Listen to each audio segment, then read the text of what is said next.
नमस्कार साथियों, मैं एडवोकेट गोपाल शर्मा।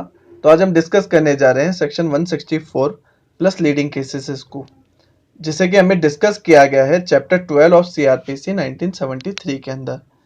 सेक्शन 164 जो डील करता है कि किस तरीके से कन्फेशन या स्टेटमेंट को रिकॉर्ड किया जाएगा। तो बिना कुछ देरी के स्टार्ट करते हैं सब सेक्शन 1 से। कोई मेट्रोपॉलिटन मजिस्ट्रेट या जुडिशियल मजिस्ट्रेट, चाहे उनकी जुरिस्डिक्शन हो या नहीं हो, वह किसी कन्फेशन या स्टेटमेंट को रिकॉर्ड कर सकते हैं। लेकिन इस तरीके के जो कन्फेशन या स्टेटमेंट रिकॉर्ड किए जाते हैं वह इन्वेस्टिगेशन के दौरान या इन्वेस्टिगेशन के खत्म होने पर, लेकिन इंक्वायरी और ट्रायल से पहले ही रिकॉर्ड किए जाते हैं। इस तरीके के जो कन्फेशनल स्टेटमेंट दिए जाते हैं वह सब्सटेंटिव एविडेंस होते हैं। सब्सटेंटिव एविडेंस का मतलब होता है कि पुख्ता सबूत जिन पे कोर्ट भी बिलीव करती है। इस तरीके के कन्फेशन या स्टेटमेंट अगर दिए जाते हैं तो वहां पर कोर्ट विश्वास करती है या बिलीव करती है उन स्टेटमेंट या कन्फेशन पे।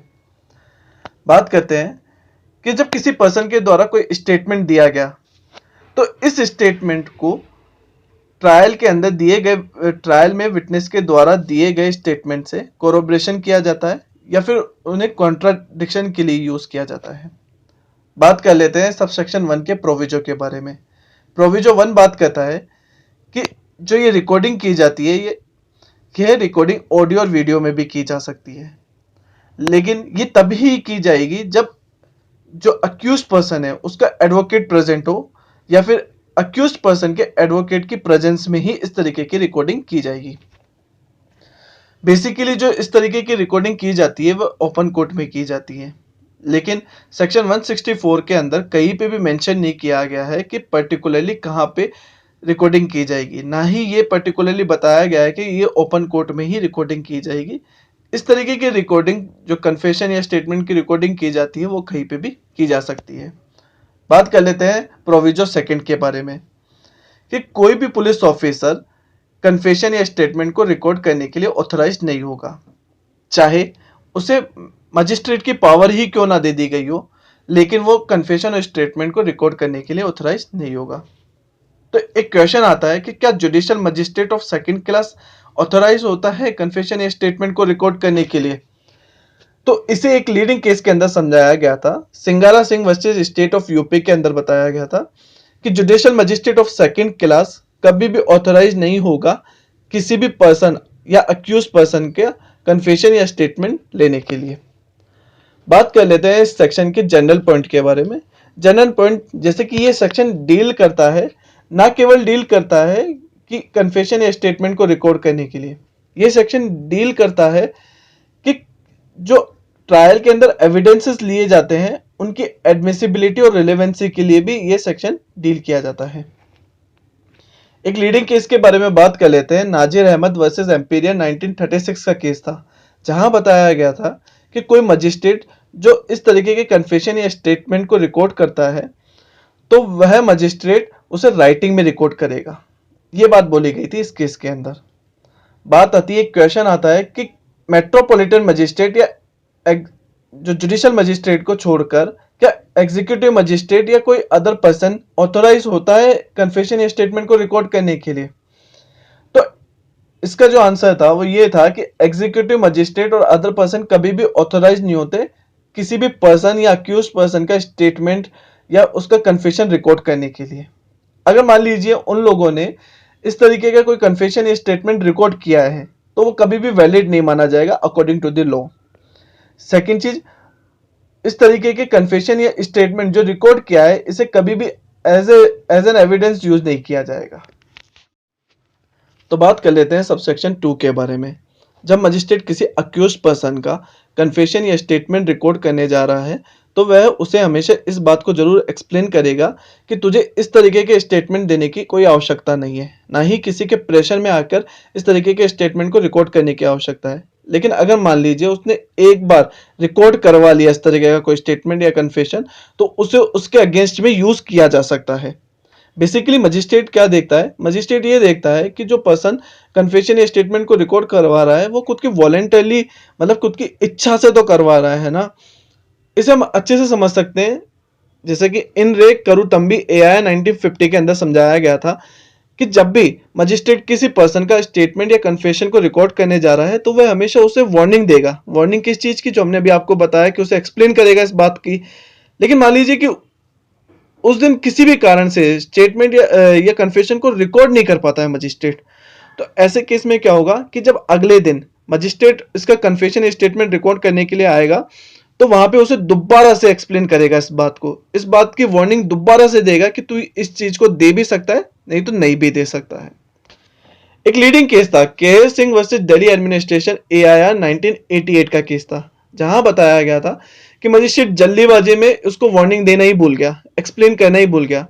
तो ऐसे केस में क्या होता है कि ये एक तरीके से सेक्शन 164 के सब सेक्शन 2 की नॉन कंप्लायंस है, मतलब कि उससे फॉलो ही नहीं किया सेक्शन सब सेक्शन 2 को, और जल्दीबाजी में आपने उसके कन्फेशन को रिकॉर्ड कर लिया।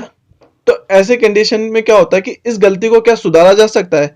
तो बिल्कुल इस गलती को सुधारा जा सकता है, जो कि हमारे सीआरपीसी के सेक्शन 463 के अकॉर्डिंग इस गलती को सुधारा जा सकता है।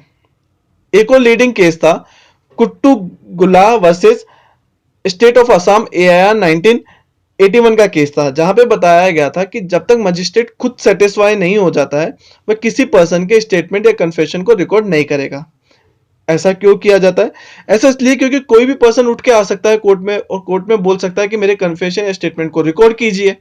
तो ऐसे कंडीशन में मजिस्ट्रेट जब तक खुद सेटिस्फाई नहीं हो जाता कि ये जो पर्सन जो एक्चुअली में कन्फेशन या स्टेटमेंट रिकॉर्ड करवाना चाहता है ये वॉलेंटरली तो करवा रहा है ना, तब तक जब तक वो खुद सेटिस्फाई नहीं हो जाएगा वो उसके कन्फेशन स्टेटमेंट को रिकॉर्ड नहीं करेगा। ये बात बोली गई थी इस केस के अंदर।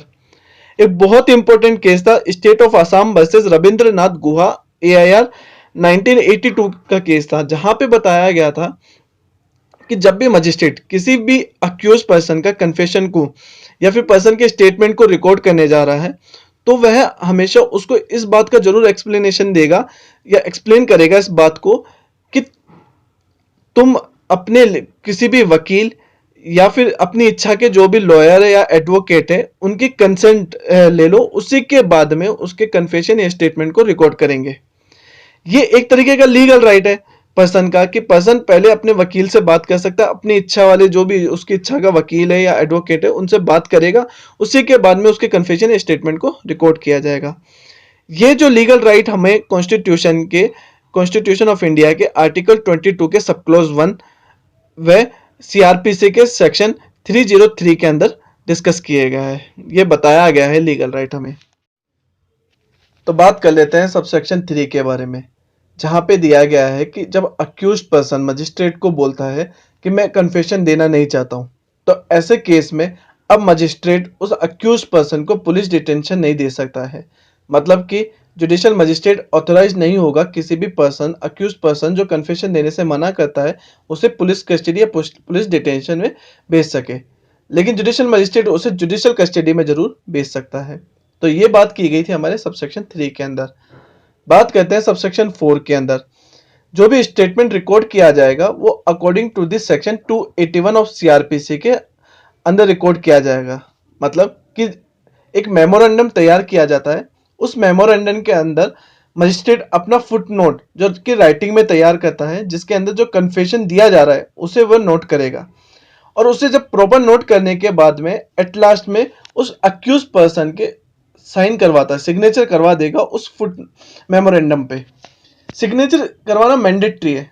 सिग्नेचर इसलिए करवाया जाता है क्योंकि जो अक्यूज पर्सन है, जो भी अपना कन्फेशन या स्टेटमेंट दिया है, वह उसकी उस पर यह प्रिजम्पशन लगाई जाती है कि ये एकदम करेक्ट है। उसकी जो परिस्थिति है, ये प्रिजम्पशन जो उसके सर्कमस्टेंसेस होते हैं उन पे ये प्रिजम्पशन लगाई जाती है कि एकदम सही है।